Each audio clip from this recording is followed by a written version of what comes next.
Welcome back to the Andrew Tate Show by GSMC Sports. In the first segment, we talked about Kawhi Leonard's recent withdrawal from Team USA basketball. We then talked about Team USA basketball's recent exhibition game against Canada. That game took place in Las Vegas. Team USA did win. And sticking with the subject of basketball, but moving, as I said, into the WNBA, we are talking about Angel Reese and her recent record-breaking double-double. Chennedy Carter scored 19 points in this game, and Angel Reese secured her 14th straight double-double in the closing seconds of the game against the Atlanta Dream to extend a WNBA record. The Chicago Sky beat the Atlanta Dream 78-69 yesterday on Wednesday. Reese, who passed Candace Parker for the longest double-double streak in league history on Sunday, finished with 11 points and 13 rebounds for Chicago. Camila Cardoso also had a double-double with 10 points and 11 rebounds. It was the third time this season that Reese and Cardoso recorded a double-double in the same game, the most by a rookie duo in WNBA history. So there we go, record-breaking double-doubles, WNBA. Let's talk about it. Okay, first I'm going to start off with this. At the beginning of the year, the big talk about the big rookie was who, Sarah? Caitlin Clark. Okay. So Caitlin Clark was the big rookie, and everyone's talking about Caitlin Clark. And I remember Angela Reese saying, she had just as much to do with the rise of the WNBA or women's basketball. And she did have a hand in it. But as we looked at how things started out, it was kind of like, I remember seeing an article where they're talking about, why are we even talking about Angela Reese? Mm-hmm. She's not only even on Caitlin Clark's level. Angela Reese started out struggling. Caitlin Clark was doing pretty well. Caitlin Clark was getting targeted. And it was pretty much, they looked at her as kind of like the bad guy. That wasn't even worse than the bad guy because she was an inferior bad guy. In many cases, people looked at her that way. And I've had this conversation with other people where it's kind of like, Caitlin is the real star. No one cares about Angela Reese. Well, if you look around right now, you care about Angela Reese now. Angela Reese is balling. I mean, she is really balling. 14 double-doubles, something that's never been done in the history of the WNBA. Not only has she shown that she has a say in who's the biggest star and who's the biggest future star of the WNBA, now you have to ask this question. Who is the real rookie of the year right now? Because up until a week ago, it would have been like, this is an easy situation. It's Caitlin Clark. And I don't even think it would have been close. It's close now. As a matter of fact, in my eyes, Angela Reese has not only pulled up beside her, but may have pulled ahead of her. Yes, Caitlin Clark just came off with the first triple-double by a rookie. That doesn't compare to 14 straight games. 14, not 3, not 5, not 10, but 14 straight games of double-double statistics. Something that's never been done. You can look around and say, it's a double-double. It's never been done.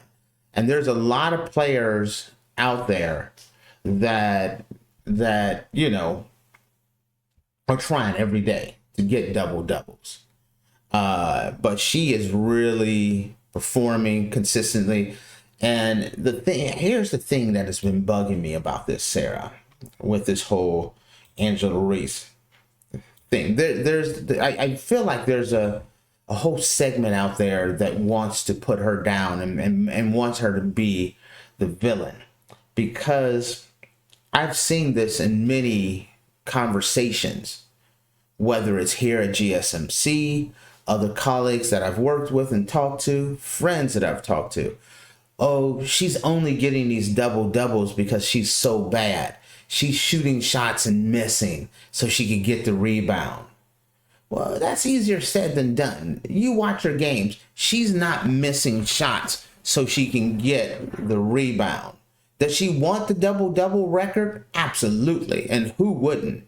If you put Anthony Davis out there or Joel Embiid, it doesn't matter who it is. You want that record. But that's a record you have to earn. And she's earning it there. When you watch the game, and I have been watching the games, and this is one of the first years that I'm really watching the WNBA. I watch college women, but I didn't watch a lot of the women's WNBA. But I've been watching this year, and I've watched a lot of Caitlin Clark. I've watched a lot of the Las Vegas Aces, and I've watched a lot of the Chicago Sky. And Angela Reese is balling. She's putting out a lot of effort. She's trying incredibly hard. Her teammates absolutely love her and absolutely support her. And it's an amazing thing. We've been lucky when it comes to the world of college, for women's basketball. Yes, we have Caitlin Clark, but we also have Angela Reese as well. Cameron Brink injured, unfortunately, but we have Cameron Brink, who could have been a contender for Rookie of the Year as well. There's a lot of people, and I always think about that Anna Kournikova effect, which is the player that gets all the attention and they look amazing, but they never win. That's not the case here. Chicago Sky are winning. Chicago Sky are playing hard. Caitlin Clark is starting to win. She's on I don't want to call them a bad team, but she's on a team with a lot more challenges. That's the reason why she was the number one overall pick. The team that's the worst team in the league gets the number one pick. And it's obvious that Caitlin Clark's on the last year's worst team in the league. But Caitlin is doing her thing. Angela Reese is doing their thing. We have a modern day Bird versus Magic. And before, I kind of felt like it's being forced, this whole moniker of it's a female version of Bird and Magic. But with Angela Reese going through and running off 14 double-doubles with everything that Caitlin Clark, now we have two players that are really performing and doing amazing things. First, like I said, first triple-double by a rookie, 14 straight. Everything that's been going on, it has been impressive. And women's basketball is performing amazingly. While there are more eyes on WNBA than ever, to come out and shine and have your young rookies, both of them shining, is an amazing thing. I'm super excited about it, Sarah. I think that the competition is great. Like, these two are they are competing for Rookie of the Year. It gives them that push, like kind of that something. Yeah, I want to do better than her. But what I don't appreciate is the constant pitting of them against one another, right? They can still have that healthy competition, but it doesn't have to be, oh, this person is great, so this person must be horrible, or she must be faking what she's doing to try, like, it doesn't need to be that narrative. I'm okay. More eyes on the WNBA is exactly what the WNBA needs, and that's what these two are bringing. That should be celebrated. Now, see, here's the thing, though. I used to feel like you, but I don't feel that way any longer. And what I mean by that is what you have going on is the start of not the start. It's a full-fledged on rivalry. There's a rivalry going on between Caitlin Clark and Angela Reese, which fuels more eyes to the set, which they benefit from. Just like there was a full-on rivalry between Magic Johnson and Larry Bird. But if you fast forward all these years later, and they're fast friends. And I could totally see that happening for these two. Right now, I can see it being a rivalry. Caitlin Clark has done a great job of taking the high road, but as their seasons go on year after year after year, I think a friendship will develop. But right now, early in their career, seeing Caitlin Clark come out and do all the things and get all the attention, you don't think that doesn't fuel Angela Reese to play harder and work harder? Seeing Angela Reese run out 14 double-doubles, that's Caitlin Clark. I gotta button it up and start firing more. Both of these guys, their skills are getting sharper and sharper as they want to outperform each other, and it's a good thing. As these two are playing, it's really benefiting, and it also makes other people.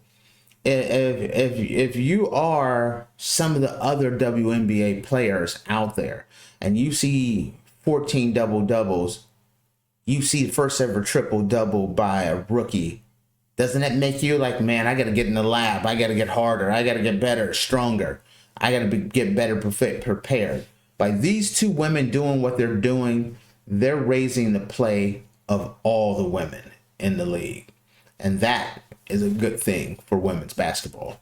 I agree with that. It was more for me the outside pitting. No, that just comes with the world of media nowadays. It's gonna happen.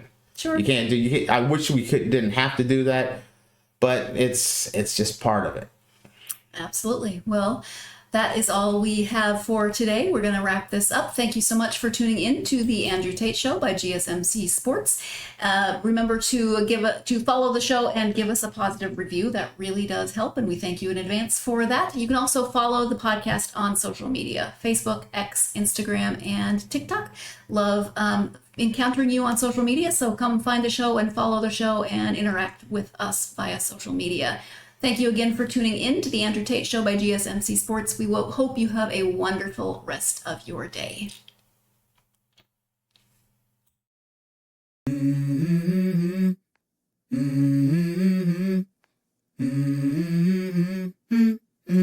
Let's go. I wake up to a little bit of drool on my pillow, feel like it's gonna be a bad day. Yeah, I'm tired of shit, and the coffee ain't hit yet, damn, ain't that great. I don't wanna go to